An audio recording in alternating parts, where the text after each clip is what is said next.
Get ready to be captivated by 24 breathtaking masterpieces that showcase incredible craftsmanship and high fashion inspired by stories of the life of Christ in an exhibit at the Kabilin Center in Cebu.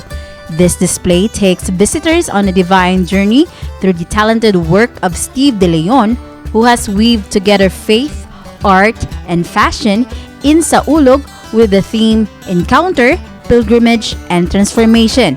𝗪, a Filipino fashion designer and costume designer, launched his career at the young age of 15. In his first ever debut exhibit in Cebu, he explores the 500-year history of Christianity in the Philippines through mixed media wall-bound assemblages, tapestries, and sculptural fabric ensembles. I'm showing probably my mission in life, and it's also part where it's an artistry of faith and fashion and art, putting them together, and at the same time showing my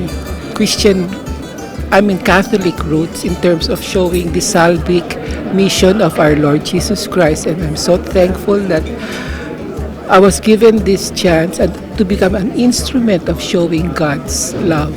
One of his favorite masterpieces is the Resurrection of Jesus Christ, which showcases pieces of fabric that he collected in 1989 from various areas in the Philippines. Father Jason D., a priest who also serves as a curator for the exhibit, expressed his gratitude for the opportunity and privilege to interpret 𝗪 𝗪's designs for this year's showcase.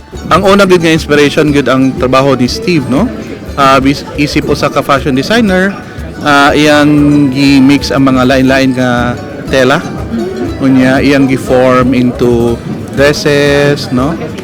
And then naiuban dili na mga two-dimensional object, barag assemblage ng mga fiber art sculptures, no? Yeah.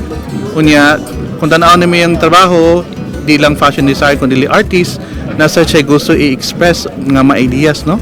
𝗪𝗡 Aparicio, a student who took up Bachelor of Multimedia Arts, says that 𝗪's artworks, particularly on Cebu's history, have not only inspired her but have also been a source of valuable lessons to spectators like herself. I'm so excited to see this exhibit, especially when I got the invitation for it, because I'm a fashion enthusiast. So the thought that we're seeing local fashion designers work here in Cebu is such an opportunity to grab, especially for me I'm still a student. So in a way, seeing all this work, I could translate it into my graphic and other art and design work.